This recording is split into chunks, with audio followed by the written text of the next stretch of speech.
اعوذ باللہ من الشیطان الرجیم بسم اللہ الرحمن الرحیم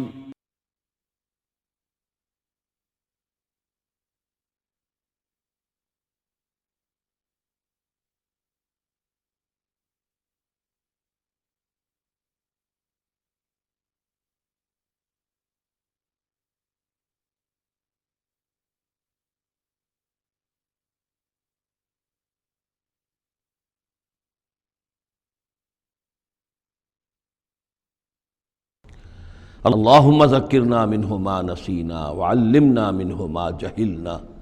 وارزقنا تلاوتہ آناء اللیل وآناء النہار واجعلہ لنا حجتا یا رب العالمین آمین۔ اب ہم اللہ کے نام سے قرآن حکیم میں مکی اور مدنی صورتوں کا جو دوسرا گروپ ہے اس کی مدنی صورتوں کے جوڑے کا مطالعہ شروع کر رہے ہیں۔ مکیات اس دوسرے گروپ میں دو ہیں، سورۃ الانعام، سورۃ الاعراف، جن کا مطالعہ ہم کر چکے، اور میں نے ابتدا ہی میں عرض کیا تھا کہ یہ گروپ اس اعتبار سے متوازن ہے کہ اس میں دو ہی صورتیں مکی ہیں، دو ہی مدنی ہیں۔ انفال اور توبہ یہ دو مدنیات ہیں۔ ان کا جو ربط اور تعلق ہے اس گروپ کی مکی صورتوں کے ساتھ، پہلے تو اس کو سمجھ لیجئے۔ ہم دیکھ چکے ہیں سورہ انعام اور اعراف میں کہ ان میں اتمام حجت ہوا ہے بنو اسماعیل پر یا مشرکین عرب پر۔ اس اتمام حجت کے بعد اللہ کا جو ہمیشہ سے ضابطہ اور قاعدہ رہا ہے، قانون رہا ہے کہ کسی رسول کے بھیجے جانے کے بعد اور اس کی جانب سے اتمام حجت کے کیے جانے کے بعد بھی اگر کوئی قوم کفر پر اڑی رہے بحیثیت مجموعی تو اس پر عذاب الہی آتا ہے، عذاب استیصال۔ اگرچہ یہ عذاب مختلف شکلوں میں آیا، کہیں کسی قوم کو ان کے اپنے ہی علاقوں میں سیلاب بھیج کر اور غرق کر دیا گیا، جیسے حضرت نوح علیہ السلام۔ کہیں کوئی بہت تیز آندھی بھیجی اور اس کے نتیجے میں جیسے کہ قوم عاد کے اوپر عذاب آیا، کہیں زلزلہ آیا، کہیں آسمان سے پتھراؤ ہوا جیسے کہ عمورہ اور صدوم کی بستیوں پر ہوا، کہیں جیسا کہ آپ کو معلوم ہے کہ آل فرعون کو ان کے محلوں سے اور گھروں سے نکال کر لا کر اور سمندر میں غرق کر دیا۔ تو قریش پر جو عذاب آیا ہے اللہ تعالیٰ کا، وہ اپنی نوعیت میں منفرد ہے۔ چونکہ حضور خود قرشی تھے، بنی اسماعیل میں سے تھے، اور آپ نے اتمام حجت کر دیا ان پر 13 برس تک، 12 برس تک دعوت دے کر، تو اب گویا کہ وہ عذاب الہی کے مستحق ہو گئے تھے۔ لیکن یہ عذاب الہی جو ہے قریش پر جو آیا ہے وہ بالاقساط آیا ہے۔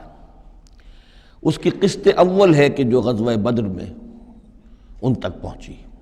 انہیں مکے سے نکالا گیا، جیسے کہ آل فرعون کو ان کے محلات سے نکالا گیا اور لا کر سمندر میں غرق کیا گیا۔ وہ مکہ دارالحرم تھا، وہ تو جگہ تھی حرم، لہذا وہاں سے انہیں نکالا گیا، اور میدان بدر میں پہلی قسط عذاب الہی کی انہیں وصول کرنی پڑی۔ ان کے 70 سردار کھیت رہے اور معجزانہ طریقے پر کھیت رہے، اس میں کوئی شک نہیں کہ جیسے عذاب الہی پہلے قوموں پر آتے تھے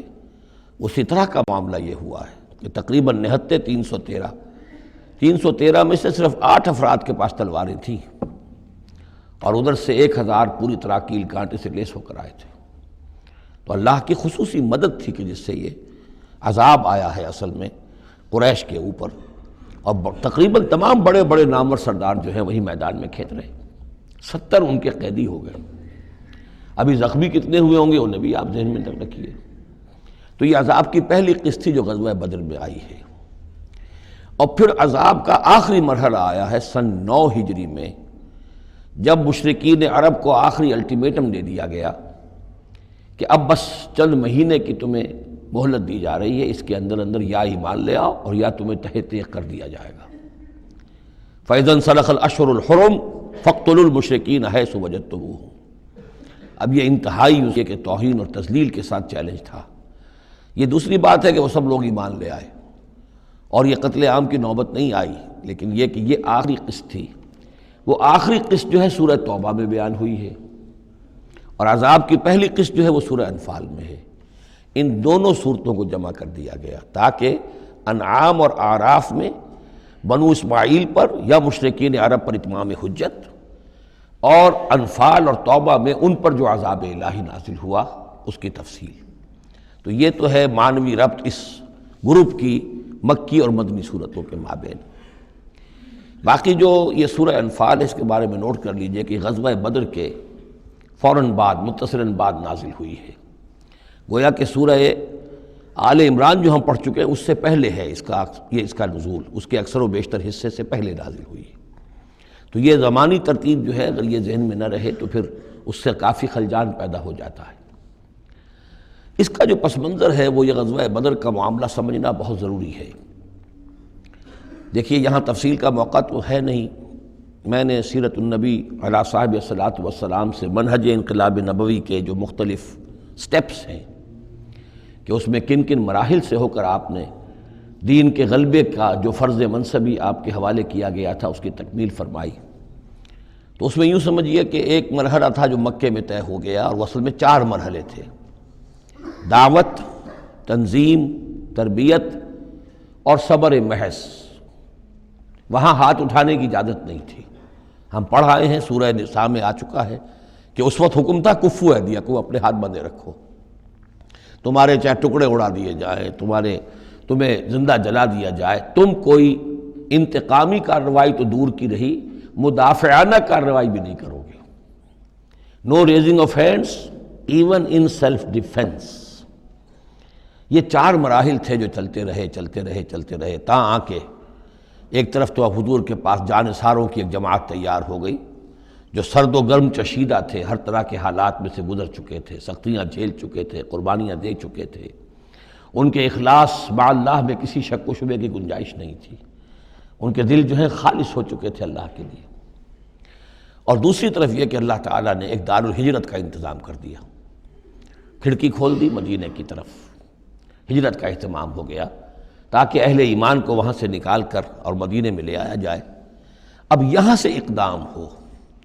اسی لیے ہجرت فرض کر دی گئی کہ اب تمام مسلمان یہاں آ جائیں۔ ظاہر بات ہے کہ ہجرت جو ہے وہ فلائٹ نہیں تھی، وہ کوئی فرار نہیں تھا، بھاگ کر جان بچانا نہیں تھا۔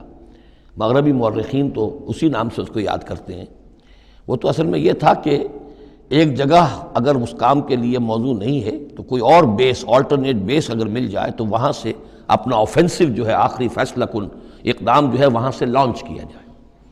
لہذا مدینہ میں آ کر حضور نے صلی اللہ علیہ وسلم صرف 6 مہینے لیے ہیں انٹرنل کنسالیڈیشن، کہ اب آپ آئے ہیں، نئے آئے ہیں، مہاجرین نئے آئے ہیں، تو ایک تو یہ کہ ان 6 مہینے میں آپ نے مسجد نبوی تعمیر کر لی، مرکز بن گیا، گورنمنٹ ہاؤس بھی ہو گیا یہ، اور پارلیمنٹ ہاؤس بھی ہو گیا، دارالندوہ بھی ہو گیا، دارالعلوم بھی ہو گیا، خانقاہ بھی ہو گئی، عبادت گاہ بھی ہو گئی، مرکز ہو گیا۔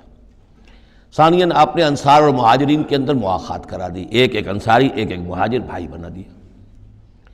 تیسرے یہ کہ آپ نے بہت بڑا کام یہ کیا کہ جو یہود کے قبیلے وہاں آباد تھے ان کو آپ نے ان کے ساتھ ایک معاہدہ کر لیا، جوائنٹ ڈیفنس آف مدینہ، میثاق مدینہ، مدینہ کی ایک مدافعت جو ہوگی وہ مشترک ہوگی۔ کوئی بھی حملہ آور آئے گا باہر سے تو مل کر مسلمان اور یہودی اس معاملے میں ایک ملت ہوں گے اور دفاع کریں گے مدینہ کا۔ بس 6 مہینے آپ نے اس کام میں لیے، 7ویں مہینے سے پھر آپ نے کچھ چھوٹے چھوٹے دستے بھیجنے شروع کر دیے، چھاپا مار دستے سمجھ لیجئے، کہ جس سے وہ جو کیروان روٹس تھے، قریش کی لائف لائن یہی تھی، ان کا تجارتی سلسلہ تھا،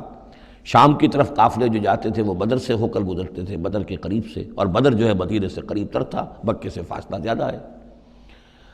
اور جو قافلے جاتے تھے یمن کو وہ طائف سے ہو کر گزرتے تھے۔ تو آپ نے ان راستوں کے اوپر چھاپا مار دستے بھیجنے شروع کر دیے۔ جدید اصطلاح میں اس کو یہ کہا جائے گا کہ اکنامک بلاکیڈ آف مکہ۔ 8 ایسی مہمیں غزوہ بدر سے پہلے ثابت ہیں 1.5 سال کے اندر۔ 6 مہینے آپ نے وہ لیے، 1.5 سال اور 2 سال کے بعد غزوہ بدر ہو گیا ہے۔ تو یہ 1.5 سال میں 8 مہمیں، جن میں سے 4 میں کہ حضور خود بھی بنفس نفیس شریک رہے ہیں، اس لیے وہ غزوات کہلاتے ہیں، اور 4 وہ ہیں کہ جن میں آپ نے صرف کچھ لوگوں کو بھیج دیا ہے کسی امیر کے تحت، وہ سرایا کہلاتے ہیں۔ تو یہ جو صورتحال ہوئی، اور اس میں یہ بھی ہوا کہ حضور جہاں جاتے تھے خود تو وہاں کے قبائل سے آپ معاہدے کر لیتے تھے۔ اب یا تو وہ جو قبائل جو تھے مقامی، پہلے تو وہ قریش کے حلیف تھے، اب یا تو وہ حضور کے حلیف ہو گئے، مسلمانوں کے حلیف ہو گئے، تو قریش کی طاقت کم ہوئی، مسلمانوں کی بڑھ گئی، یا یہ ہے کہ وہ نیوٹرل ہو گئے کہ ہم نہ قریش کی مدد کریں گے آپ کے خلاف، نہ آپ کی مدد کریں گے قریش کے خلاف، نیوٹرل ہو گئے۔ اس سے بھی یہ ہے کہ قریش کا جو حلقہ اثر تھا، سیاسی زون آف پولیٹیکل انفلوئنس، وہ کم ہو رہا ہے۔ یہ دو چیزیں ایسی ہوئی ہیں، political isolation of Quraysh and economic blockade of Mecca, جس کے نتیجے میں مکے والے جو ہیں، پھر یوں سمجھیے کہ تنگ آمد بجنگ آمد، ورنہ مکے والوں کی طرف سے کوئی آغاز ثابت نہیں ہے تاریخ میں کہ حضور کے اور مسلمانوں کے مکے سے جانے کے بعد ان کی طرف سے کوئی ابتدا ہوئی ہو، کوئی انیشیٹو لیا گیا۔ دو واقعات خاص طور پر ایسے ہو گئے کہ ایک چھوٹا سا آپ نے ایک دستہ بھیجا تھا نخلہ، اور یہ نخلہ جو ہے یہ مکے اور طائف کے مابین ہے، تو سمجھیے کس قدر فاصلے پر،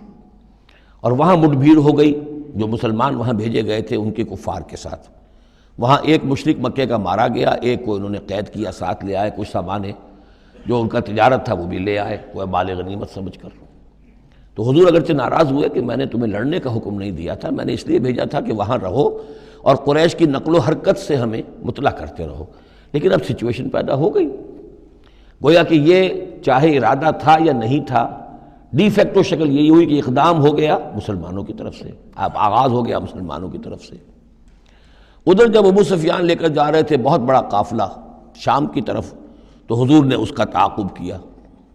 لیکن وہ تیزی سے نکل گئے تھے۔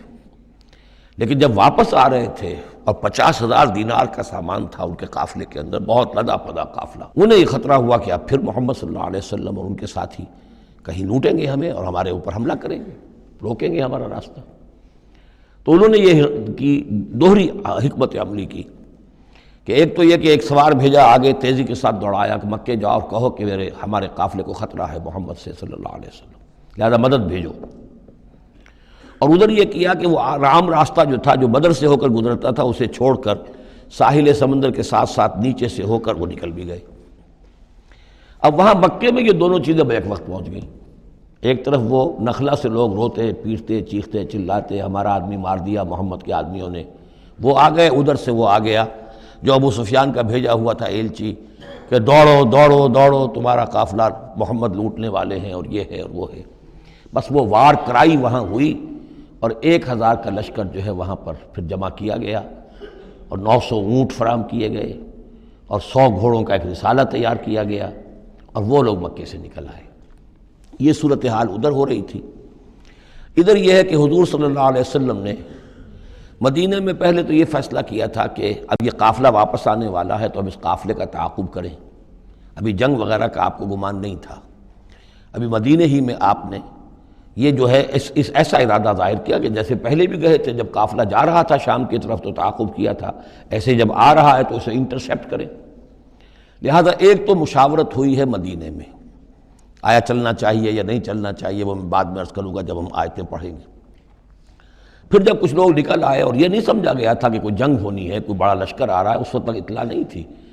اسی لیے بس جو جس کے ہاتھ میں آیا، کسی کے پاس نیزہ تھا، کسی کے پاس کچھ اور تھا، تلواریں 8 تھیں، گھوڑے کل 2 تھے، وہ چل پڑے۔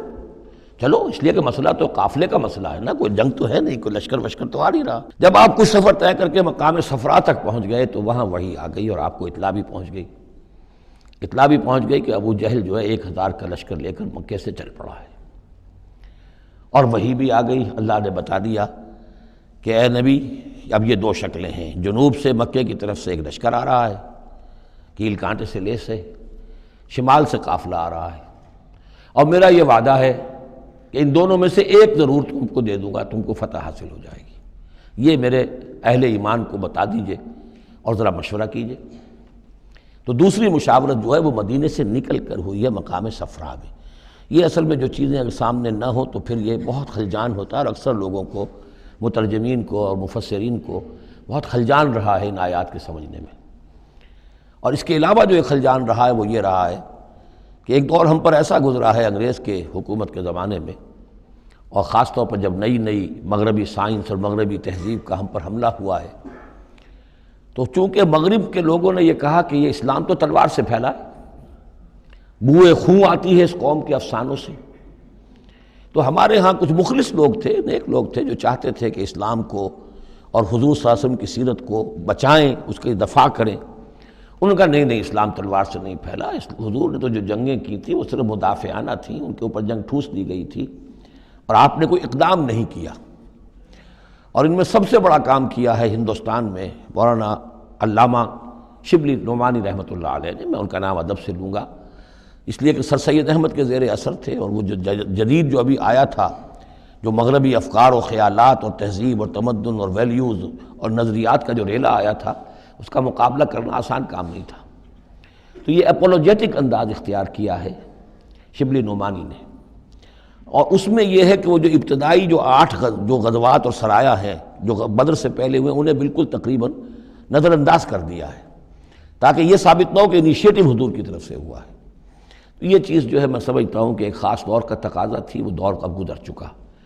اب اسلام کا یہ فکر کہ اسلام ایک مکمل دین ہے، یہ اپنا غلبہ چاہتا ہے، اور حضور کو بھیجا گیا تھا اس لیے کہ دین کو غالب کرے، اور دین کو غالب کرنے کی جد و جہد ایک انقلابی جد و جہد ہے۔ اس انقلابی جد و جہد میں جہاں پہلا مرحلہ یہی ہوتا ہے کہ پیسو ریزسٹنس ہو، اور پہلے تیاری کی جائے، دعوت، تنظیم، تربیت اور صبر محض کے ذریعے سے ایک قوت فراہم کی جائے، پھر دوسرا مرحلہ آتا ہے باطل کے ساتھ ٹکرانا پڑتا ہے، اور اس میں آگے بڑھ کر ٹکر مول لینی پڑتی ہے۔ یہ نہیں ہے کہ انتظار ہی کرتے رہیں، یعنی ایک جس کو ہم کہتے ہیں کو ایگزسٹنس، پیسفل کو ایگزسٹنس، حق و باطل کے درمیان نہیں ہو سکتی۔ حق کیسے تسلیم کر سکتا ہے کہ باطل بھی موجود رہے؟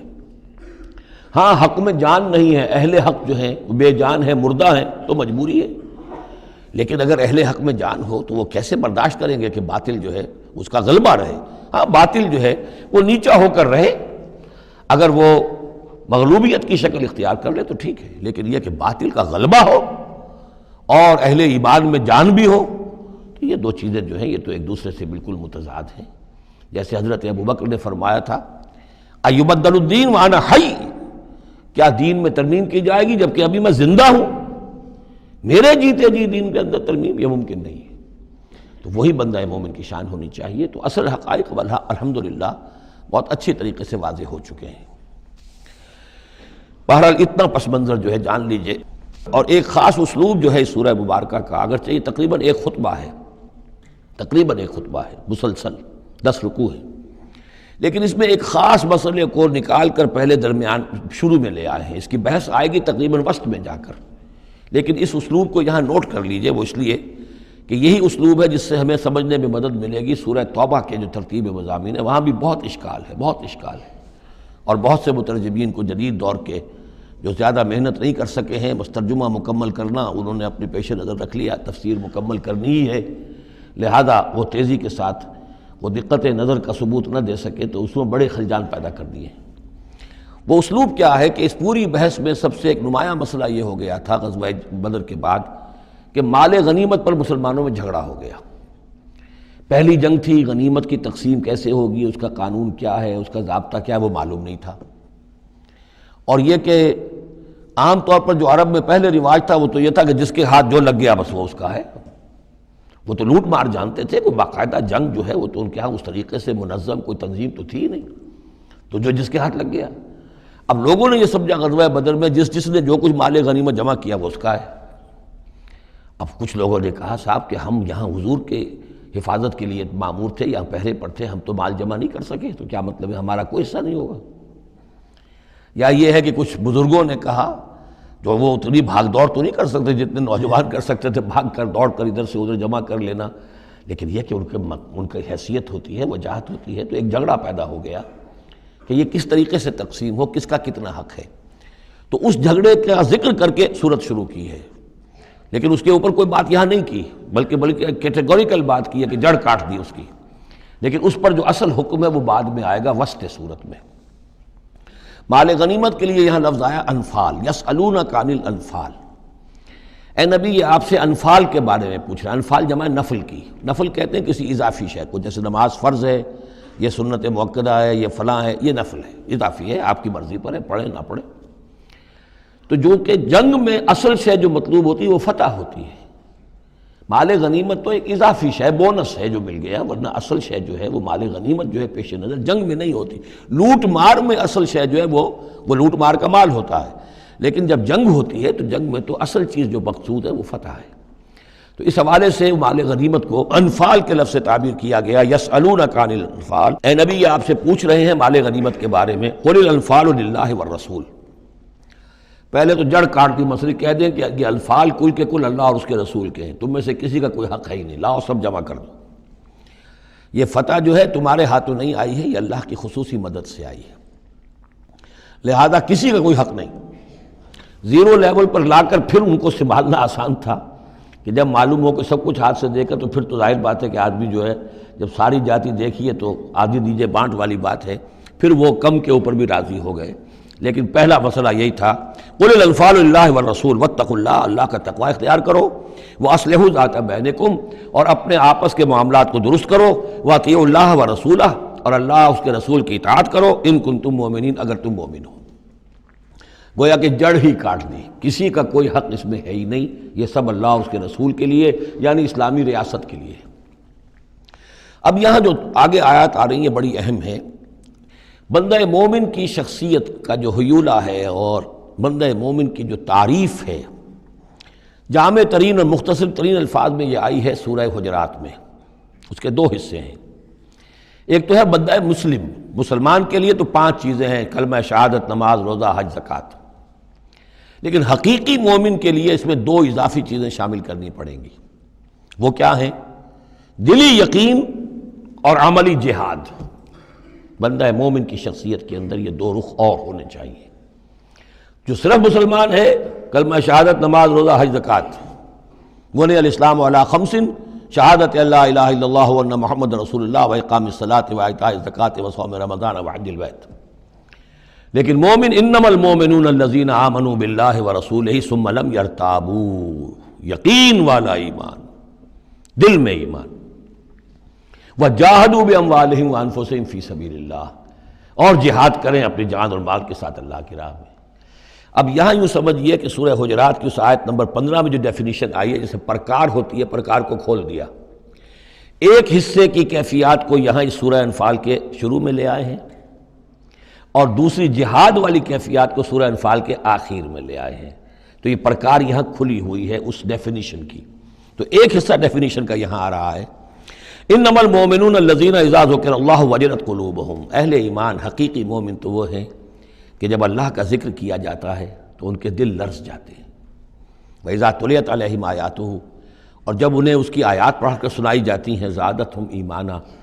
ان کے ایمان میں بڑھوتری ہوتی ہے، اضافہ ہوتا ہے۔ وَعَلَىٰ رَبِّهِمْ يَتَوَكَّلُونَ، اور وہ اپنے رب پر توکل کرتے ہیں۔ الَّذِينَ يُقِيمُونَ الصَّلَاةَ، جو نماز کو قائم رکھتے ہیں۔ وَمِمَّا رَزَقْنَاهُمْ يُنْفِقُونَ، اور جو کچھ ہم نے انہیں دیا ہے اس میں سے اللہ کے لیے، اللہ کے دین کے لیے خرچ کرتے ہیں۔ انفاق فی سبیل اللہ مراد ہے۔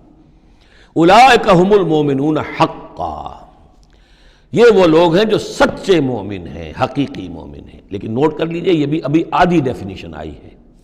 اس سورہ مبارکہ کے آخر میں آئے گی، اور وہاں جا کے پھر یہی الفاظ آئیں گے۔ یہ آیت نمبر 74 ہے، والذین آمنوا وہاجروا وجاہدوا فی سبیل اللہ والذین آووا ونصروا اولئک ھم المؤمنون حقا لہم مغفرۃ ورزق کریم۔ اس کے بعد ایک آیت اور بعد میں ہے، سورت ختم ہو جاتی ہے۔ تو لاسٹ بٹ 1 آیت، اور ادھر پہلی کے بعد دوسری، ان 2 جگہ پر ایمان کے حقائق کو تقسیم کر کے، پرکار کو کھول کر، گویا کہ پوری سورت کو ان 2 کے درمیان میں لے لیا گیا ہے، گود میں لے لیا گیا ہے۔ ایمان کی ڈیفینیشن کے یہ 2 حصے جو ہیں ان کی گود میں۔ اب یہاں سے شروع ہو رہا ہے غزوہ بدر کا۔ کما اخرجک ربک من بیتک بالحق، جیسے کہ نکالا آپ کو اے نبی آپ کے رب نے آپ کے گھر سے حق کے ساتھ،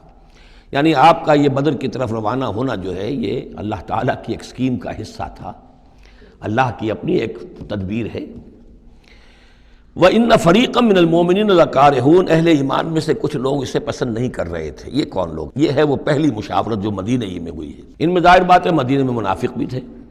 جن کا خیال یہ تھا لڑنے بھیڑنے کا، لوٹ مار کرنے کا، یہ کوئی فائدہ ہے بھلا؟ بس اچھی تبلیغ کرنی چاہیے، اچھی بات کہنی چاہیے، نیک بات کہنی چاہیے، یہ کیا طریقہ ہے؟ منافقین کا ایلیمنٹ موجود تھا۔ جو اس کو پسند ہی نہیں کرتے تھے، اس لیے کہ جنگ کا سلسلہ چل نکلا تو ہمیں بھی جانا پڑے گا، ہماری جان اور مال کے اوپر بھی آنچ آئے گی، تو نپ دی ایول ان دی بڈ، اس سے تو بہتر ہے کہ اس کو یہیں پر ختم کرو۔ اس اعتبار سے ویسے بھی کچھ انسانی فطرت ایسی ہوتی ہے، کچھ نیک سرشت لوگ بھی ہوتے ہیں کہ آخر اس سے کیا فائدہ نکلے گا، ابھی کوئی خاص جو ہے قریش کی طرف سے تو اقدام ہوا نہیں تھا، ہم آگے بڑھ کر جو ہے یہ جو بات اقدام کر رہے ہیں تو آخر اس کا فائدہ کیا ہے۔ تو یہ اس قسم کی باتیں اس وقت کہی گئیں۔ ان فریقا من المؤمنین لکارہون، اب یہ مومنین ان میں سے اہل نفاق بھی ہو سکتے ہیں اور سادہ لوگ اور نیک دل جو مسلمان ہیں وہ بھی ہو سکتے ہیں۔ یجادلونک فی الحق بعد ما تبین کانما یساقون الی الموت وہم ینظرون، اور وہ جھگڑ رہے تھے آپ سے حق کے معاملے میں جبکہ بات ان پر بالکل واضح ہو چکی تھی۔ یہ دوسری آیت میرے نزدیک جو دوسری مشاورت ہوئی ہے مقام صفرا پر، اس سے متعلق ہے۔ وہ یہ کہ وہاں سے جب مکے سے آپ چلے تو اس وقت تک کسی لشکر وغیرہ کی کوئی اطلاع نہ آپ کو تھی اور نہ اس کا کوئی گمان تھا ابھی، وہ تو ایسے ہی تھا جیسے پہلے 8 مرتبہ جو ہے وہ جو ایکسکرشنز جو ہوئی تھیں، جس طریقے کی مہمات بھیجی گئی تھیں، یہ اسی طرح کی ایک مہم ہے۔ لیکن یہ ہے کہ آگے چل کر جب آپ کچھ دور چل نکل کے آ گئے تھے، یہاں آ کر جو ہے آپ کو وحی بھی آ گئی اور اطلاعات بھی مل گئی کہ صورتحال وہ ہو چکی ہے۔ ایک طرف نخلا سے روتے پیٹتے لوگ پہنچ گئے وہاں، دوسری طرف یہ کہ ادھر سے ابو سفیان کا جو ہے ایلچی پہنچ گیا چیختا چلاتا ہوا، اور 1000 کا لشکر لے کر ابو جہل نکل پڑا ہے بدر کی طرف، اب وہ بدر کی طرف آ رہا ہے، ادھر سے قافلہ بدر کی طرف آ رہا ہے شمال سے۔ اس وقت اللہ تعالیٰ نے فرمایا، اور یہ مشاورت جیسا کہ میں نے کہا تھا جیسے کہ حضرت طالوت نے کی تھی، ایک آزمائش اپنی فوج کی کہ جو اس دریا میں سے پانی پیے گا سیر ہو کر پیے گا اس کا مجھ سے کوئی تعلق نہیں، اسی طرح کا آپ نے مشاورت کا معاملہ اللہ تعالیٰ کے حکم سے مسلمانوں کے سامنے رکھ دیا۔ بعدما تبین کانما یساقون الی الموت، تو لوگ ایسے محسوس کر رہے تھے جیسے انہیں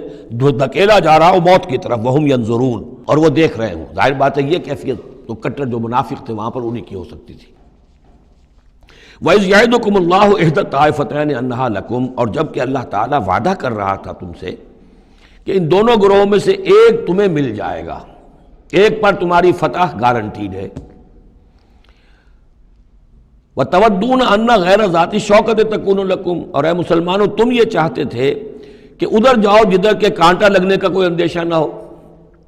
اس لیے کہ بمشکل 50 یا 100 آدمی تھے اس قافلے کے ساتھ،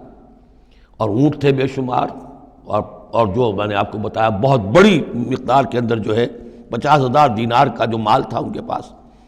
تو ان کو تو آسانی سے قابو کیا جا سکتا تھا، اس میں اندیشہ کم تھا۔ پھر دلیلیں بھی عقلی آ گئی ہوں گی کہ حضور ہمارے پاس تو کچھ ہتھیار بھی نہیں ہے، کچھ نہیں ہے، ہم تیاری کر کے مدینے سے نکلے ہی نہیں ہیں، تو اچھا ہے پہلے یہ کہ ہم جا کر ان پر قبضہ کر لیں تو ان کے ہتھیار بھی ہمیں مل جائیں گے، تو پھر لشکر سے لڑنے کے لیے ہم بہتر پوزیشن میں ہوں گے۔ تو عقل و منطق بھی یہ گویا کہ ان کے ساتھ تھی۔ وَيُرِيدُ اللَّهُ أَن يُحِقَّ الْحَقَّ بِكَلِمَاتِهِ، اور اللہ یہ چاہتا تھا کہ اپنے بات کو اپنے فیصلے کے ذریعے سے حق کا حق ہونا ثابت کر دے۔ وَيَقْطَعَ دَابِرَ الْكَافِرِينَ، اور کافروں کی جڑ کاٹ دے۔ یہ قطع دابر القوم الذین ظلموا، کافر قوم کی جڑ کاٹ دی گئی، جو ہم پڑھ کر آئے سورہ اعراف میں۔ اللہ کا ارادہ یہ تھا، اگر عام جو دنیاوی قواعد و ضوابط ہیں، فزیکل لاز ہیں، اس کے تحت یہ ہوتا تو اتنی بڑی بات ہی نہ ہوتی۔ اسے یوم الفرقان بنانا تھا کہ نمایاں ہو جائے کہ اللہ کس کے ساتھ ہے، حق کدھر ہے، اور یہ اسی وقت ہو سکتا تھا جبکہ یہ کنٹراسٹ برقرار رہتا کہ بے سر و سامان 313 گئے ہیں اور کیل کانٹے سے لے 1000 کے ساتھ ان کا مقابلہ ہوا ہے، اور پھر انہیں اللہ نے فتح دی ہے۔ لہذا اللہ کی مرضی کچھ اور تھی۔ یرید اللہ ان یحق الحق بکلماتہ ویقطع دابر الکافرین، اللہ چاہتا تھا کہ اپنی باتوں کے ذریعے سے حق کا حق ہونا ثابت کر دے اور کافروں کی جڑ کاٹ دے۔ یہ یحق الحق، تاکہ سچا ثابت کر دے حق کو، سچ کو، ویبطل الباطل، اور باطل ثابت کر دے باطل کو، باطل ہونا اس کا ثابت ہو جائے۔ ولو کرہ المجرمون، خواہ یہ مجرموں کو کتنا ہی ناگوار ہو۔ استستغیثون ربکم، یاد کرو جب کہ تم اپنے رب سے استغاثہ کر رہے تھے، دعائی دے رہے تھے کہ اللہ اب ہماری مدد فرما۔ فاستجاب لکم، تو اللہ نے تمہاری دعا کو قبول کیا تھا۔ انی ممدکم بألف من الملائکۃ مردفین، کہ میں تمہاری مدد کروں گا 1000 ملائکہ سے جو لگاتار آئیں گے، پے بپے آئیں گے۔ 1000 کا لشکر آیا ہے نا، تو 1000 فرشتے ہم تمہاری مدد کے لیے بھیج دیں گے۔ وما جعلہ اللہ الا بشرا، اور اللہ نے اس کو نہیں بنایا مگر تمہارے لیے بشارت، وَلِتَطْمَئِنَّ بِهِ قُلُوبُكُمْ، اور تاکہ تمہارے دل مطمئن ہو جائیں۔ وَمَا النَّصْرُ إِلَّا مِنْ عِنْدِ اللَّهِ، اور مدد تو اللہ کی طرف سے ہوتی ہے، فرشتوں کو بھیجے بغیر بھی وہ مدد کر سکتا ہے، کن فیکون کی شان کے ساتھ وہ جو چاہے کر دے۔ لیکن یہ کہ تمہارا جو اپنا ایک سوچنے کا انداز ہے، بر بنائے طبع بشری، تمہاری تسکین کے لیے ہم نے یہ شکل کر دی کہ 1000 دشمن آ رہا ہے تو 1000 فرشتہ تمہاری مدد کے لیے ہم بھیج دیں گے۔ ان اللہ عزیز الحکیم، یقیناً اللہ تعالیٰ سب زبردست ہے اور حکمت والا۔ اذ یغشیکم النعاس امنۃ منہ، جبکہ تم کو ڈھانپ لیا تھا ایک اونگ نے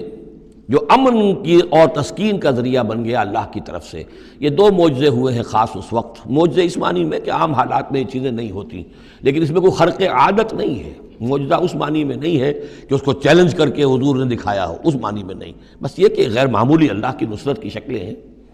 ایک تو یہ کہ حالانکہ معاملہ بڑا یعنی سخت تھا، لیکن رات کو جا کے پڑاؤ پر مسلمان سوئے اطمینان سے، بڑی عمدگی سے نیند آئی، دل میں وہ دغدغہ نہیں تھا، اللہ پر اطمینان تھا، اللہ کے لیے نکلے تھے، لہذا ان کو وہ بے چینی اور تشویش اور کل کیا ہو جائے گا، رہیں گے کہ نہیں رہیں گے، زندگی ہوگی موت، کچھ نہیں، نیند آئی، انہیں اطمینان سے سوئے، صبح کو اٹھے تو وہ گویا کہ چاق و چوبند تھے۔ نمبر 2 یہ ینزل علیکم من السماء ماء، اور جب کہ اتارا اس نے تم پر آسمان سے پانی، بارش ہو گئی، اس سے یہ ہوا لیطہرکم، تاکہ تمہیں پاک کرے، جنہیں غسل کی حاجت تھی غسل کر لیا، وَیُذْهِبَ عَنْکُمُ الرِّجْزَ الشیطان، اور دور کر دے تم سے شیطان کی نجاست کو، وَلِیَرْبِطَ عَلَىٰ قُلُوبِکُمْ، اور یہ کہ تاکہ تمہارے دلوں کے اندر بھی، بارش کے بعد جو فضا ہوتی ہے اس سے طبیعت کے اندر بھی ایک اطمینان اور سکون پیدا ہوتا ہے، ورنہ واقعہ یہ ہے کہ جہاں پر آ کر قریش پہلے ڈیرہ ڈال چکے تھے، پانی پر ان کا قبضہ تھا، اب یہاں پانی نہیں تھا، بارش ہوئی تو وہ نشیبی جگہ میں انہوں نے ایک اپنا حوض بھی جمع کر لیا، پانی بھی جو ہے وہ ان کے پاس فراہم ہو گیا۔ وَيُثَبِّتَ بِهِ الْأَقْدَامَ، اور پانی جب برسا تو مٹی دب گئی، مٹی کے جمنے کی وجہ سے پاؤں بھی جب گئے، وہ جگہ جو تھی وہاں پر جو ہے اہل ایمان جو مجاہدین تھے ان کے پاؤں قدم جمنے کی صورت پیدا ہو گئی۔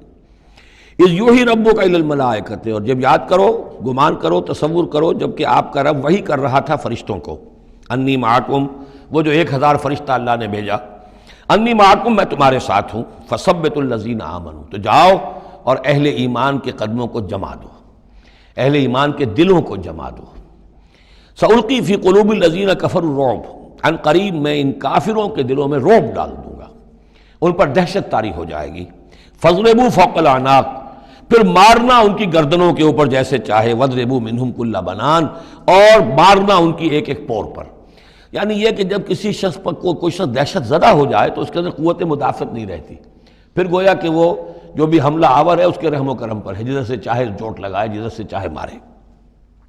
ذالک بانہم شاقوا اللہ ورسولہ، اور یہ سزا ان کو اس لیے دی جائے گی کہ انہوں نے مخالفت کی، ضدم ضدہ کی، دشمنی کی اللہ کی اور اس کے رسول کی۔ ومن یشاقق اللہ ورسولہ فإن اللہ شدید العقاب، اور جو اللہ اور اس کے رسول کا دشمن ہو جائے اور اس سے ضدم ضدہ کرے تو اللہ تعالیٰ بھی سزا دینے میں بہت سخت ہے۔ ذالکم فذوقوہ، دیکھو اب یہ قریش سے خطاب ہے، ذالکم فذوقوہ، دیکھو یہ آگے پہلی قسط وصول کرو، چکھ لو اس کو،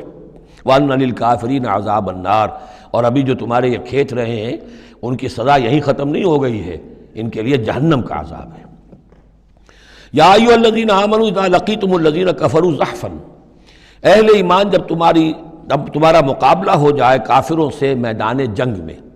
یہ زحف کہتے ہیں جبکہ باقاعدہ 2 لشکر ایک دوسرے کے سامنے مد مقابل بن کر آئیں، ایک چھاپا مار جنگ ہوتی ہے، جیسے کہ 8 جو پہلی اس سے مہمیں تھیں وہ جنگ کی شکل نہیں تھی بلکہ وہ مہمیں تھیں چھاپا مار، لیکن اب یہ پہلی مرتبہ جنگ ہوئی ہے، لہذا اس کے حوالے سے بات ہو رہی ہے۔ یا ایھا الذین آمنوا اذا لقیتم الذین کفروا زحفا فلا تولوہم الادبار، تو تم ان کو پیٹھ مت دکھاؤ، پیٹھ مت موڑو، مطلب یہ کہ کھڑے رہو، ڈٹے رہو، مقابلہ کرو، جان چلی جائے لیکن یہ کہ پیچھے قدم نہ ہٹے۔ وَمَن يُوَلِّهِمْ يَوْمَئِذٍ دُبُرَهُ، اور جو کوئی بھی اس روز اپنی پیٹھ دکھا دے گا یعنی میدان جنگ سے بھاگے گا، 2 استثناءات کے ساتھ، الا متحرفا لقتال، سوائے اس کے کہ یا تو وہ کوئی داؤ لگا رہا ہو جنگ کے لیے، جیسے 2 آدمی بھی جنگ کرتے ہیں اور تلوار اور اس کے ساتھ، تو کوئی ذرا ادھر ہٹتا ہے، پیچھے کو ہٹتا ہے، وہ بھاگنا نہیں ہوتا بلکہ وہ تو در حقیقت ایک ٹیکٹیکل موو ہے، وہ تو ایک اپنے داؤ کے لیے ذرا پیچھے ہٹنا، اب اس وقت میسرہ کو پیچھے کر لیا جائے اور جو میمنہ ہے اسے آگے بڑھایا جائے، یہ بات اور ہے۔ اور متحیزا الی فئۃ، یا یہ ہے کہ کوئی اور جمعیت ہے جس کی طرف جا کر ملنا ہے اور اس کے لیے ریٹریٹ ہو رہی ہے، تو آرڈرلی ریٹریٹ یہ ایک علیحدہ شے ہو جائے گی، اور ٹیکٹیکل موو یہ علیحدہ شے ہو جائے گی۔ تو آرڈرلی ریٹریٹ اور ٹیکٹیکل موو، ان دو کے سوا اگر کوئی بھگدڑ کے اندر کوئی جان بچا کر بھاگا فقط باب غضب من اللہ، تو اس نے تو اللہ کا غضب جو ہے وہ کما لیا۔ ومأواہ جہنم، اس کا ٹھکانہ جہنم ہوگا، وبئس المصیر، اور وہ بہت ہی برا ٹھکانہ ہے۔ اب یہاں وہ بات آ گئی فلم تقتلوہم، اے مسلمانوں تم نے انہیں قتل نہیں کیا، ولکن اللہ قتلہم، اللہ نے انہیں قتل کیا۔ ویسے تو یہ کہ فاعل حقیقی اللہ ہے، ہم جو کام بھی کرتے ہیں اور جس شے کے اندر بھی کوئی تاثیر ہے وہ اللہ ہی کی وجہ سے، لا فاعل فی الحقیقت ولا مؤثر الا اللہ، عام حالات میں بھی یہ ہے، لیکن یہ خاص حالات تھے جن میں اللہ تعالیٰ کی خصوصی مدد آئی ہے۔ فلم تقتلوہم ولکن اللہ قتلہم وما رمیت اذ رمیت ولکن اللہ رما، اور اے نبی آپ نے بھی جو کنکریوں کی مٹھی بھر کر پھینکی تھی، آپ نے کنکریاں لیں اپنی مٹھی میں اور پھینکا کفار کے لشکر کی طرف، شاہت الوجوہ، چہرے جو ہے بگڑ جائیں، تو یہ پتہ نہیں کہاں تک اللہ نے ان کنکریوں کو پہنچایا ہے۔ تو فرمایا اور آپ نے جب وہ کنکریوں کی مٹھی پھینکی تھی، ما رمیت اذ رمیت، آپ نے نہیں پھینکی تھی، ولکن اللہ رما، یہ تو اللہ تعالیٰ نے پھینکی تھی۔ ہاتھ ہے اللہ کا، بندہ مومن کا ہاتھ۔ وَلِيُبْلِيَ الْمُؤْمِنِينَ مِنْهُ بَلَاءً حَسَنًا، تاکہ اللہ تعالیٰ اہل ایمان کے جوہر نکھارے، ان کے اندر کی چھپی ہوئی جو صلاحیتیں ہیں مخفی ہیں انہیں اجاگر کرے۔ یہ ذرا نوٹ کر لیجئے، بلا یبلو کے معنی ہوتا ہے آزمانا، تکلیف میں ڈال کر کسی آزمائش میں۔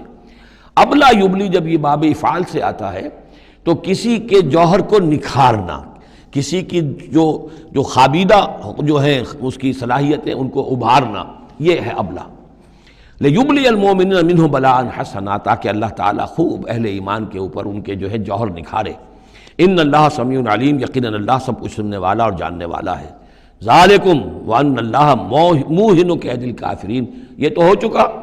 اب اس جنگ کا جو نتیجہ تھا قریش تم نے دیکھ لیا، لیکن آئندہ بھی سمجھ لو اللہ تعالیٰ کافروں کے تمام چالوں کو ناکام بنا دے گا۔ یہ اہل ایمان سے بھی خطاب ہو گیا اور یہ کہ کفار کے لیے بھی، اور پھر کفار سے خطاب ہے، ان تستفتحوا فقد جاءکم الفتح۔ اصل میں ابو جہل جو لشکر کا وہ سمجھیے کمانڈر ان چیف کی حیثیت سے آیا تھا، اسے اتنا یقین تھا کہ میں نے اتنی تیاری کی ہے، اتنا ساز و سامان ہے کہ ہم مسلمانوں کو کچل کر رکھ دیں گے،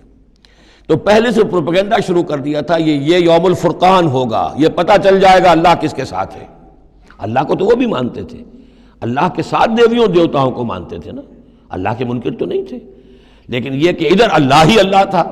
ادھر اللہ کے ساتھ اور منات اور دیوتا اور وہ بھی تھے، تو یہ کہ اللہ کس کے ساتھ ہے یہ ثابت ہو جائے گا۔ یعنی وہ اتنا یقین تھا اسے، جیسے 65 کی جنگ میں لاہور، فال آف لاہور دکھا دیا گیا BBC ٹیلی ویژن کے اوپر، یہ ہو چکا، لاہور جو ہے اس پر تو بھارتی فوج کا قبضہ ہو چکا، اتنا یقینی تھا۔ اسی طرح اس نے یوم الفرقان کہا، تو اسی کو اللہ تعالیٰ نے یوم الفرقان بنا دیا تاکہ منکشف ہو جائے، یہ بات مبرہن ہو جائے کہ اللہ کس کے ساتھ ہے۔ اس اعتبار سے اس کی دعا بھی بڑی عجیب ہے، جو اس نے آ کر بدر سے ایک رات قبل جب کہ حضور بھی دعا مانگ رہے تھے اور طویل ترین سجدہ کیا تھا، اس نے بھی دعا کی تھی، اور وہ دعا جو ہے وہ موحدانہ دعا ہے، اس میں کسی لات عزا حبل منات کا کوئی تذکرہ نہیں۔ اللہم، اے اللہ، اقطعنا للرحم وعین الغدات، جس نے ہمارے رحمی رشتے کاٹ دیے ہیں، کل تو اسے ذلیل و خوار کر دے۔ یعنی اس کا جو سب سے بڑا چارج تھا، الزام تھا حضور پر، وہ یہ تھا کہ اس شخص نے آ کر ہمارے خاندانوں میں تفریق پیدا کر دی، بھائی کو بھائی سے جدا کر دیا، ایک بھائی مسلمان ہو گیا وہ علیحدہ ہو گیا، باقی بھائی کافر ہیں، ایک دوسرے کے دشمن ہو گئے، ماں باپ سے اولاد کو جدا کر دیا، شوہر کو بیوی سے کاٹ دیا، بیوی کو شوہر سے کاٹ دیا۔ ہماری طاقت تھی، ہمارا قبیلہ تھا، ہم قریش تھے، ظاہر بات ہے کہ قبائلی زندگی میں اتحاد، یکجوئی، یہی تو چیزیں ہوتی ہیں ساری کی ساری، کہ جس کی وجہ سے ان کی ساکھ ہوتی ہے، تو اس نے تو آ کر ہمارا ستیہ ناش کر دیا۔ اقطعنا للرحم، جس نے رحمی رشتے کاٹ دیے ہیں ہمارے، فاہنہ الغدات، تو اے اللہ کل اسے ذلیل و خوار کر دیجو۔ یہ دعا تھی ابو جہل کی۔ بہرحال اللہ تعالیٰ اب ان سے خطاب کر کے کہہ رہے ہیں کہ اے مشرکین مکہ، ان تستفتحوا، اگر تو تم چاہتے تھے کہ فیصلہ ہو جائے، فقط جاءکم الفتح، تو فتح فیصلہ ہو چکی، فیصلہ اللہ کا آ چکا، معلوم ہو گیا کہ حق کدھر ہے، باطل کدھر ہے۔ وَإِن تَنْتَهُوا فَهُوَ خَيْرٌ لَكُمْ، اب بھی اگر تم باز آ جاؤ تو یہ تمہارے لیے بہتر ہے۔ وَإِن تَعُودُوا نَعُودْ، اگر دوبارہ اعادہ کرو گے ہم بھی یہی کچھ دوبارہ کریں گے۔ وَلَن تُغْنِيَ عَنْكُمْ فِئَتُكُمْ شَيْئًا، اور تمہاری یہ نفری اور جمعیت اور تمہاری یہ تعداد تمہیں کسی کام نہیں آ سکے گی۔ وَلَوْ كَثُرَتْ، خواہ وہ بہت ہو، وَأَنَّ اللَّهَ مَعَ الْمُؤْمِنِينَ، اور یہ کہ اللہ اہل ایمان کے ساتھ ہے۔ یا ایھا الذین آمنوا، اب یہ جو رکوع آ رہا ہے تیسرا، یہ بہت ہی جامع، بہت اہم ہے۔ اس میں سے دو جو تین آیتوں کے گروپ ہیں وہ تو خاص طور پر ہماری توجہ کے اور مسلمانان پاکستان کی توجہ کے لیے بڑے اہم ہیں۔ یا ایھا الذین آمنوا اطیعوا اللہ ورسولہ ولا تولوا عنہ وانتم تسمعون، اہل ایمان اللہ اور اس کے رسول کی اطاعت کرو اور نہ منہ موڑو اس سے جبکہ تم سن رہے ہو۔ یعنی جب اللہ کے رسول نے کہا تھا کہ چلو بدر کی طرف، تو تمہاری یہ رد و قدا اور یہ پاؤں پیٹنا جس کو کہتے ہیں، یہ مختلف الفاظ اس کے لیے محاوروں میں آتے ہیں، تو یہ جو تم کر رہے تھے کیوں کر رہے تھے؟ جب اللہ اور اس کے رسول کی طرف سے بات آئی تھی تو ہر ایک کو کہنا چاہیے تھا سمیعنا واطعنا، جو آپ کا حکم ہو۔ اطیعوا اللہ واطیعوا الرسول ولا تولوا عنہ وانتم تسمعون، ظاہر بات ہے یہ تمام مسلمانوں سے بات نہیں ہے، یہاں بھی ذہن میں رکھیے وہی جنہوں نے کمزوری دکھائی تھی ان کی طرف اشارہ ہے۔ ولا تکونوا کالذین قالوا سمعنا وهم لا يسمعون، ان لوگوں کے مانند نہ ہو جاؤ جو کہتے ہیں کہ ہم نے سن لیا، حقیقت میں وہ سنتے نہیں ہیں۔ یعنی دل اڑا ہوا ہے، طبیعت جو ہے وہ یکسو ہے ہی نہیں، تو کیا سننا ہے؟ سنا انسنا ہو گیا۔ ان شر الدواب عند اللہ الصم البکم الذین لا یعقلون، یقیناً تمام چوپایوں میں بدترین اللہ کے نزدیک یہی لوگ ہیں جو بہرے ہیں، گونگے ہیں اور عقل سے کام نہیں لیتے۔ اب یہ منافقین ہی کی طرف اشارہ ہو رہا ہے۔ وَلَوْ عَلِمَ اللَّهُ فِيهِمْ خَيْرًا، اگر اللہ تعالیٰ کے علم میں ہوتا کہ ان میں کوئی خیر ہے، لَأَسْمَعَهُمْ، اللہ انہیں سنا دیتا۔ وَلَوْ أَسْمَعَهُمْ، اگر اللہ انہیں سنا دیتا، لَتَوَلَّوْا، پھر بھی پیٹ موڑ جاتے، وَهُمْ مُعْرِضُونَ، وہ ہیں ہی اعراض کرنے والے۔ یہ گویا کہ چند آیات ہیں کہ جس میں خاص طور پر جو لوگ بھی اس وقت ریلیکٹنٹ تھے، جو بھی کسی طریقے سے اس میں جھجک رہے تھے، ان کے لیے تنبیہ۔ اب تین آیات آ رہی ہیں۔ یا ایھا الذین آمنوا استجیبوا للہ وللرسول اذا دعاکم لما یحییکم، اہل ایمان لبیک کہا کرو اللہ کی پکار پر، اور خاص طور پر رسول کی پکار پر جب کہ وہ تمہیں پکارے اس شے کے لیے جس سے تمہیں زندگی ملے گی۔ تم جنگ میں جانے کو سمجھ رہے ہو کہ موت کا دروازہ ہے، یہ تو اصل زندگی کا دروازہ ہے۔ ولا تقولوا لمن يقتل في سبيل الله اموات بل احياء ولكن لا تشعرون، تو یہ تو در حقیقت اللہ اور اس کے رسول جس چیز کی طرف تمہیں بلا رہے ہیں، حقیقی زندگی یہ ہے، روحانی زندگی یہ ہے، معنوی زندگی یہ ہے۔ یہ حیوانوں کی طرح جینا جو ہے یہ کوئی زندگی نہیں ہے، یہ تو در حقیقت اولئک کالانعام بل هم اضل، جو سورہ اعراف میں ہم پڑھ چکے ہیں، یہ حیوانوں کا سا زندگی گزارنا ہے۔ استجیبوا للہ وللرسول اذا دعاکم لما یحییکم واعلموا ان اللہ یحول بین المرء وقلبہ، اور جان لو اللہ تعالیٰ بندے اور اس کے دل کے درمیان حائل بھی ہو جایا کرتا ہے۔ یعنی اگر اللہ کے رسول کی پکار سنی اور انسنی کر دی، پھر سنی انسنی کر دی، پھر اللہ تعالیٰ پردہ بن جائے گا، اب سننے نہیں دے گا، معذور ہو جاؤ گے سننے سے۔ یہی وہ بات ہے جس کو کہیں کہتے ہیں ختم اللہ علی قلوبہم وعلی سمعہم، ان کے دلوں پر اللہ نے مہر کر دی ہے، ان کی سماعت پر، اور ہم پڑھ چکے ہیں سورہ انعام میں وَنُقَلِّبُ أَفْئِدَتَهُمْ وَأَبْصَارَهُمْ كَمَا لَمْ يُؤْمِنُوا بِهِ أَوَّلَ مَرَّةٍ، پہلی مرتبہ اگر نہیں کرو گے قبول تو پھر یہ ہے کہ تمہارے دل الٹ دیے جائیں گے، تمہاری نگاہیں الٹ دی جائیں گی۔ تو اس لیے بہت ہی ڈرنے کی بات ہے جو بھی مطالبہ دین کا سامنے آئے اور ایک دفعہ دل گواہ دے دے کہ ہاں ہے بات ٹھیک ہے، پھر اگر کنی کترائے گا انسان تو یہیں سے سزا نقد شروع ہو جائے گی، پھر وہ صلاحیت سلب ہو جائے گی، پھر اللہ حائل ہو جائے گا، یعنی قانون خداوندی، سنت خداوندی حائل ہو جائے گی، پھر آپ کے دل پر مہر لگے گی، آپ کے کانوں کے پر مہر لگے گی، آپ کی آنکھوں پر پردے پڑ جائیں گے۔ یا ایھا الذین آمنوا استجیبوا للہ وللرسول اذا دعاکم لما یحییکم واعلموا ان اللہ یحول بین المرء وقلبہ وانہ الیہ تحشرون، اور یہ کہ بالآخر تو تمہیں سب کو اسی کی طرف جمع کیا جانا ہے۔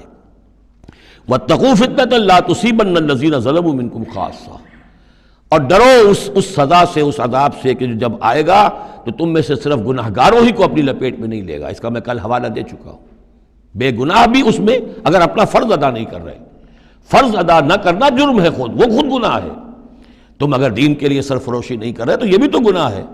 ہاں ٹھیک ہے، میں نے یہ شراب نہیں پی، میں نے یہ نہیں کیا، میں نے سور نہیں کھایا، میں نے فلاں نہیں کیا، میں نے نمازیں پڑھی، ٹھیک ہے سب کچھ کیا، لیکن سوال یہ ہے کہ جو دین کا فرض تھا، دین کی نصرت تھی، اللہ کی اور اس کے دین کے لیے تن من دھن لگانا تھا، وہ نہیں کیا، وہ بھی تو جرم ہے۔ تو وَاعْلَمُوا، اور جان لو ان اللہ یحول بین المرء وقلبہ وانہ الیہ تحشرون واتقوا فتنۃ لا تصیبن الذین ظلموا منکم خاصۃ واعلموا ان اللہ شدید العقاب، اور جان لو کہ اللہ سزا دینے میں بہت سخت ہے۔ وَاذْكُرُوا، یہ ہے خاص پاکستانی مسلمانوں کے لیے آیت، اور یاد کرو اذ انتم قلیلون، جب تم تھوڑی تعداد میں تھے، جیسے ہم بھی اقلیت کا خوف تھا ہمیں کہ ہم ہندوؤں کے مقابلے میں اقلیت ہیں، مستضعفون فی الارض، جنہیں زمین میں دبا لیا گیا تھا، تخافون ان یتخطفکم الناس، تمہیں اندیشہ یہ تھا کہ لوگ تمہیں اچک لے جائیں گے، اکثریت جو ہے وہ تمہیں ایکسپلائٹ کرے گی معاشی اعتبار سے، سماجی اعتبار سے، لسانی اعتبار سے، مذہبی اعتبار سے۔ فآواکم، تو اللہ نے تمہیں پناہ کی جگہ دے دی،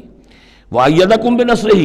اور تمہاری مدد کی ہے، خاص تائید کی ہے اپنی خاص نصرت سے، ورزقکم من الطیبات، اور تمہیں بہترین پاکیزہ رزق عطا کیا ہے، لعلکم تشکرون، تاکہ تم شکر کرو۔ یا ایھا الذین آمنوا لا تخونوا اللہ والرسول، اے اہل ایمان مت خیانت کرو اللہ سے اور اس کے رسول سے۔ ایمان کا دم بھرنا اور پھر اس کے دین کو، اللہ کے دین کو مغلوب دیکھ کر بھی اپنے دھندے، اپنے کاروبار، اپنی جائیداد، اپنی ملازمت، اپنا پروفیشن، اسی چکر میں لگے رہنا، اس سے بڑی خیانت کیا ہوگی؟ بے وفائی ہے، غداری ہے، خیانت ہے۔ لا تخونوا اللہ والرسول، اللہ اور اس کے رسول کے ساتھ خیانت نہ کرو، وتخونوا اماناتکم وانتم تعلمون، اور نہ ہی اپنی آپس کی امانتوں میں خیانت کرو۔ سب سے بڑی خیانت تو اللہ کے ساتھ خیانت ہے، سب سے بڑی وہ امانت جو اللہ نے اپنی روح تم میں پھونکی ہے، اس کا حق اگر تم ادا نہیں کر رہے ہو تو سب سے بڑی خیانت یہ ہے، جس کو کہ فرمایا گیا ہے سورہ احزاب میں، ہم نے آسمانوں پر، زمین پر، پہاڑوں پر پیش کی، ان عرضنا الامانۃ علی السماوات والارض والجبال فابین ان یحملنها واشفقن منها وحملها الانسان، تو بہت بڑی بڑی امانتیں تمہارے پاس ہیں، دین کی امانت ہے، قرآن کی امانت ہے، شریعت کی امانت ہے، یہ سب امانتیں محمد رسول اللہ کی۔ وَاعْلَمُوا أَنَّمَا أَمْوَالُكُمْ وَأَوْلَادُكُمْ فِتْنَةٌ، اور جان لو تمہاری اولاد اور تمہارے اموال تمہارے لیے فتنہ ہے، یہی روکتے ہیں، یہی دو بیڑیاں ہیں جو پاؤں میں پڑی رہتی ہیں، مال اور اولاد۔ اولاد کو اعلیٰ سے اعلیٰ تعلیم دلانی ہے، اس کے لیے بڑی بڑی فیسیں دینی پڑتی ہیں، اس کے لیے ظاہر بات ہے کہ اپنا ایک ایک قطرہ جو ہے پسینے کا اور خون کا لگائیں گے تو کہیں جا کر وہ ساری چیزیں فراہم ہوگی۔ آدمی کھپ گیا اسی کے اندر، اولاد کے لیے یا مال کے لیے، پھر کہاں سے وقت لائیں دین کے لیے اور دین کے لیے نصرت کے لیے؟ کہاں کوئی رمق جسم کے اندر باقی رہ جاتی ہے؟ جان لو کہ تمہارے اموال اور تمہاری اولاد تمہارے لیے فتنہ ہے۔ فتنہ کہتے ہیں جس پر کسی کو پرکھا جائے، کسوٹی جس کے اوپر پرکھا جا رہا ہو۔ وَأَنَّ اللَّهَ عِندَهُ أَجْرٌ عَظِيمٌ، اور یقیناً اللہ ہی کے پاس ہے بڑا اجر۔ یا ایھا الذین آمنوا ان تتقوا اللہ یجعل لکم فرقانا، اہل ایمان اگر تم اللہ کے تقوی پر برقرار رہو گے، تمہارے لیے فرقان، ایک کے بعد دوسری فرقان آتی رہے گی۔ پہلا فرقان تو یہ آ گیا ہے، یہ فتح جو تمہیں دی گئی ہے۔ وَيُكَفِّرْ عَنْكُمْ سَيِّئَاتِكُمْ، اور یہ کہ تمہارے سے تمہاری جو کمزوریاں ہیں، برائیاں ہیں، وہ اللہ تعالیٰ دور کر دے گا۔ وَيَغْفِرْ لَكُمْ، اور بخش دے گا۔ وَاللَّهُ ذُو الْفَضْلِ الْعَظِيمِ، اللہ بڑے فضل والا ہے۔ وَإِذْ يَمْكُرُ بِكَ الَّذِينَ كَفَرُوا، اب یہ ہجرت سے پہلے جو صورتحال تھی مکے میں کہ قریش کے سردار بیٹھتے تھے دارالندوہ میں، کیا کریں اب ہم محمد صلی اللہ علیہ وسلم کو قتل کر دیں، سازشیں ہوتی تھیں، اور اسی طریقے سے انہیں قید کر دیں، کہیں یہاں سے نکلنے پہ مجبور کر دیں، تو وہ جو سازشیں ان کی ہوتی تھی اور مشورے ہوتے تھے ان کا ذکر ہے۔ اور جب یاد کیجئے جب کہ وہ لوگ جو کافر ہوئے، یہ کافر لوگ آپ کے بارے میں مشورے کرتے تھے، چالیں چلتے تھے، اسکیمیں بناتے تھے، سازشیں کرتے تھے۔ لِیُثْبِتُوکَ، نمبر ایک تو یہ کہ آپ کو کہیں قید کر دیں، اور یقتلوکَ، یا قتل کر دیں، اور یخرجوکَ، یا آپ کو اپنی بستی سے کہیں نکال دیں۔ وَيَمْكُرُونَ وَيَمْكُرُ اللَّهُ، وہ بھی چالیں چل رہے تھے، ان کی بھی اسکیمز تھیں اور اللہ کی اپنی اسکیم تھی۔ وَاللَّهُ خَيْرُ الْمَاكِرِينَ، اور ظاہر بات ہے کہ اللہ تعالیٰ بہترین ہے پلاننگ کرنے والا اور بہترین ہے تدبیر فرمانے والا۔ وَإِذَا تُتْلَىٰ عَلَيْهِمْ آيَاتُنَا قَالُوا قَدْ سَمِعْنَا لَوْ نَشَاءُ لَقُلْنَا مِثْلَ هَٰذَا، اور جب انہیں ہماری آیات پڑھ کے سنائی جاتی ہیں تو وہ کہتے ہیں ٹھیک ہے، بہت سن لی ہم نے یہ آیات، آپ بہت محمد آپ نے سنا لیا، کوئی ایسی بات بھی نہیں ہے، ہم چاہیں گے تو ایسا ہی کلام ہم بھی کہہ لیں گے۔ جرت نہیں کی کسی نے کہ آئے کہ یہ کلام میں نے موضوع کیا ہے اور یہ قرآن کے برابر ہے، تو کوئی کمیشن بٹھا لیجئے، کوئی سازش بنا لیجئے کہ تو طے کریں، یہ جرت نہیں ہوئی۔ لیکن یہ کہہ دینے میں تو کوئی بات نہیں تھی، زبان کون پکڑے گا؟ لو نشاء لقلنا مثل هذا، اگر ہم چاہیں گے تو ہم بھی ایسے کہہ دیں گے، کوئی ایسی بڑی بات نہیں ہے۔ یہ نضر بن حارث تھا کہ جس کی طرف یہ الفاظ منقول ہیں تاریخ اور سیرت میں۔ ان هذا الا اساطیر الاولین، یہ نہیں ہے یہ مگر یہ کہ پچھلوں کی کہانیاں ہیں، قصے ہیں، جیسے آج بھی مستشرقین کہتے ہیں کہ کچھ تورات سے کچھ انجیل سے محمد نے لے لیا جوڑ جاڑ کر اور یہ قرآن بنایا ہے۔ اب تو خیر وہ دور ذرا بدل گیا ہے، یہ ذرا پچھلی صدی کی بات تھی، اس دور میں لوگ اس قسم کی باتیں زیادہ کرتے تھے۔ وَإِذْ قَالُوا اللَّهُمَّ إِن كَانَ هَذَا هُوَ الْحَقُّ، اور وہی بات جو میں نے آپ کو بتائی تھی کل بھی کہ قریش کے لیے سب سے بڑا مسئلہ اپنے عوام کو سنبھالنے کا ہو گیا تھا، کیسے روکیں ان کو کہ یہ محمد صلی اللہ علیہ وسلم کا ایمان نہ لائیں۔ اس کے لیے جو اور تدبیریں وہ کرتے تھے اسی کی طرح کی ایک تدبیر کا ذکر آ رہا ہے۔ مجمع عام میں کھڑے ہو کر دعائیں مانگ رہے ہیں کہ اے اللہ، اگر یہ جو کچھ محمد کہہ رہے ہیں اگر یہ حق ہے اور تیرے پاس سے آیا ہے یہ قرآن، فَأَمْطِرْ عَلَيْنَا حِجَارَةً مِّنَ السَّمَاءِ وَإِذْ قَالُوا اللَّهُمَّ إِن كَانَ هَذَا هُوَ الْحَقَّ مِنْ عِندِكَ، اگر یہ ہے حق تیری طرف سے، فَأَمْطِرْ عَلَيْنَا حِجَارَةً مِّنَ السَّمَاءِ، تو برسا دے ہم پر پتھر آسمان سے، اب ائتنا بعذاب الیم، یا پھر بھیج دے ہم پر کوئی عذاب۔ اب عذاب آیا نہیں، دیکھ لو، اس کا مطلب یہ کہ یہ محمد جھوٹے ہیں صلی اللہ علیہ وسلم۔ ہم نے تو کہہ دیا، اللہ کو پکار کر کہہ دیا،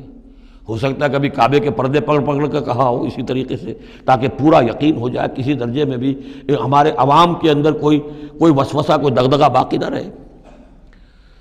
وَمَا كَانَ اللَّهُ لِيُعَذِّبَهُمْ، اور اللہ تعالیٰ انہیں عذاب نہیں دے سکتا تھا، اللہ کے لیے ممکن نہیں تھا کہ ان پر عذاب بھیجتا، وَأَنْتَ فِيهِمْ، جبکہ ابھی اے محمد آپ ان کے مابین موجود تھے۔ ہجرت سے پہلے معاملہ نہیں ہوا کرتا یہ،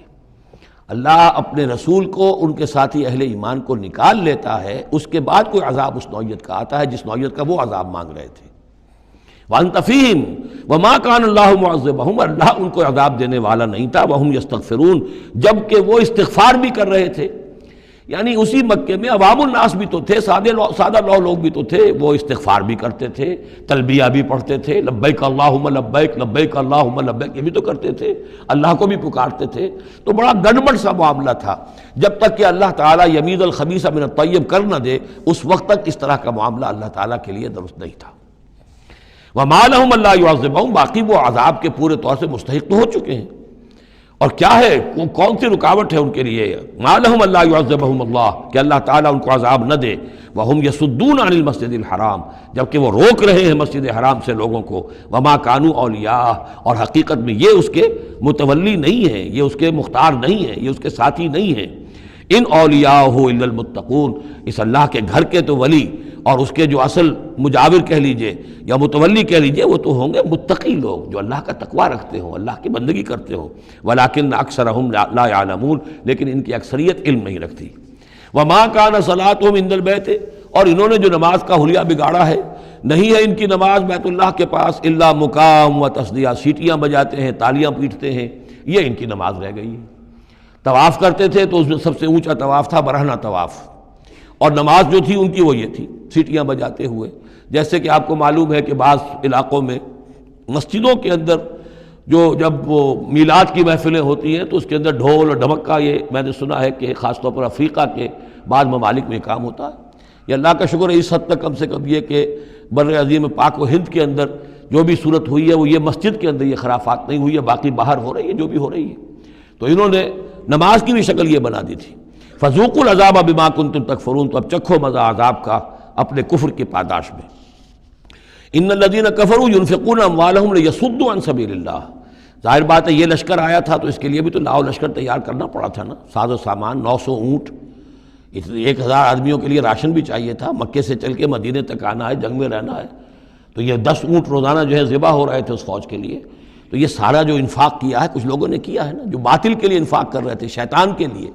وہ حزب الشیطان جو ہے، آخر وہ بھی تو مجاہد تھے، وہ مجاہد تھے فی سبیل الشیطان، فی سبیل الشرک۔ تو جو خرچ کر رہے ہیں اپنے مال لیصدوا عن سبیل اللہ، تاکہ لوگوں کو روک سکیں اللہ کے راستے سے، فسینفقونھا، وہ اور بھی خرچ کریں گے، ابھی انہیں اور بڑے لشکر تیار کرنے پڑیں گے، ثم تکون علیہم حسرۃ، پھر یہ سب ان کے لیے ایک حسرت بن جائے گی۔ سب کچھ مال بھی ہم نے لگا دیا، ساری جانیں ہم نے گنوا دی، کچھ نہ ہوا، محمد کا بال بیکا نہ کر سکے صلی اللہ علیہ وسلم۔ اللہ کا دین تو جاء الحق وزهق الباطل ان الباطل کان زہوقا، ایک وقت آئے گا کہ اللہ کا دین جو ہے غالب ہو جائے گا۔ ثم یغلبون، پھر وہ مغلوب ہو کر رہیں گے، والذین کفروا الی جہنم یحشرون، اور جو ان میں سے کافر ہوں گے، جو اس وقت ایمان لے آئیں گے اللہ تعالیٰ ان کو معاف فرما دے گا، اور جو کفر پر اڑے رہیں گے وہ جہنم کی طرف گھیر کر لے جائے جائیں گے۔ لیمیز اللہ الخبیث من الطیب، یہ بات جو ہے سورہ آل عمران میں بھی آئی، تاکہ اللہ تعالیٰ پاک کو ناپاک سے علیحدہ کر دے، ممیز کر دے۔ وَيَجْعَلَ الْخَبِيثَ بَعْضَهُ عَلَى بَعْضٍ، اور جو ناپاک ہے اس کو ایک دوسرے کے اوپر سٹیک کرتا چلا جائے، فَيَرْكَمُهُ، اس کا ڈھیر کر دے جمیعاً، اور ان کو سب کو فَيَجْعَلَهُ فِي جہنم، اور سب کو پھر جہنم میں جھونک دے۔ یعنی یہ کہ یہ پہلے تو یہ سفٹنگ کرنی ہوگی، یہ طیب ہے، یہ خبیث کو ایک دوسرے کے اوپر سٹیک کیجئے اور پھر اس کو جہنم میں ایک ہی مرتبہ دھکا دے دیجئے۔ لِيَمِيزَ اللَّهُ الْخَبِيثَ مِنَ الطَّيِّبِ وَيَجْعَلَ الْخَبِيثَ بَعْضَهُ عَلَى بَعْضٍ فَيَرْكُمَهُ جَمِيعًا فَيَجْعَلَهُ فِي جَهَنَّمَ أُولَٰئِكَ هُمُ الْخَاسِرُونَ، یقیناً یہی لوگ ہیں خسارے پانے والے۔ قُل لِّلَّذِينَ كَفَرُوا إِن يَنتَهُوا يُغْفَرْ لَهُم مَّا قَدْ سَلَفَ، اعلان کر دیجئے اے محمد صلی اللہ علیہ وسلم ان کافروں کے سامنے، اب بھی اگر باز آ جائیں تو جو کچھ ہو چکا ہے وہ معاف کر دیا جائے گا، اب بھی موقع ہے، اب بھی ایمان لے آؤ۔ وَإِن يَعُودُوا، اور اگر وہ ارادہ کریں گے دوبارہ یہی کچھ کریں گے، فقط بدت سنت الاولین، تو پچھلوں کی بھی داستانیں گزر چکی ہیں، ان کی جو بھی کچھ ان پر ہوا ہے وہ سب کو معلوم ہے۔ اب ظاہر بات ہے کہ وہ مکی قرآن تو نازل ہو چکا تھا، سورہ اعراف بھی نازل ہو چکی، سورہ انعام بھی نازل ہو چکی، جو کچھ ہوا ہے قوم ہود کے ساتھ، قوم صالح کے ساتھ، قوم شعیب کے ساتھ، اس ساری داستانیں تو تھی، فقط مدد سنت الاولین، اگلوں کا جو طریقہ اور راستہ تھا وہ تو گزر چکا ہے، وہ سب کے سامنے آ چکا ہے۔ وَقَاتِلُوهُمْ حَتَّى لَا تَكُونَ فِتْنَةٌ وَيَكُونَ الدِّينُ كُلُّهُ لِلَّهِ، یہ سورہ بقرہ میں بھی آیت آئی تھی اور اب آئی ہے اضافی شان کے ساتھ، یعنی اے مسلمانوں اب تمہاری یہ دعوت و تحریک جو ہے یہ اس مرحلے میں داخل ہو گئی، آرمڈ کانفلکٹ۔ اب یہ 15 برس کے بعد حضور نے جب دعوت کا آغاز کیا ہے مکے میں، اس کے بعد سے 15 برس گزر چکے، اب وہ دعوت، تنظیم، تربیت، صبر محض کا دور ختم ہوا، پیسو ریزسٹنس کا دور ختم ہوا، اب ایکٹیو ریزسٹنس کی محمد نے صلی اللہ علیہ وسلم اقدام کیا، اور اقدام کے نتیجے میں آخری اور چھٹا مرحلہ آ گیا، یعنی آرمڈ کانفلکٹ۔ اب تلوار سے ٹکرا چکی، اب تمہاری تلواریں نیام میں نہیں جائیں گی جب تک کام مکمل نہ ہو جائے، اور کام کی تکمیل کیا ہے؟ فتنہ بالکل ختم ہو جائے۔ وَقَاتِلُوهُمْ حَتَّى لَا تَكُونَ فِتْنَةٌ، فتنہ وہ کیفیت ہے کہ جس میں ایمان پر قائم رہنا، ایمان پر عمل کرنا مشکل ہو جائے۔ جب باطل کا غلبہ ہے تو ایک بندہ مومن کے لیے ایمان پر پوری طریقے سے کاربند ہونا مشکل ہے،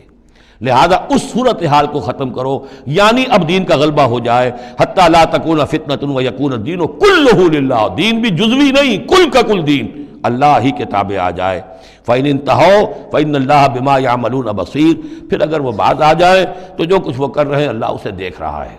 وَإِن تَوَلَّوْا، اور اگر پیٹھ موڑ لیں، وَاعْلَمُوا، تو اے مسلمانوں تم یہ جان لو، أَنَّ اللَّهَ مَوْلَاكُمْ، اللہ تمہارا مولا ہے، تمہارا ولی ہے، ساتھی ہے، مددگار ہے، پشت پناہ ہے۔ نعم المولا ونعم النصیر، کیا ہی اچھا ہے وہ حمایتی اور کیا ہی خوب ہے وہ مددگار۔ بارک اللہ لی ولکم فی القرآن العظیم ونفعنی وإیاکم بالآیات والذکر الحکیم۔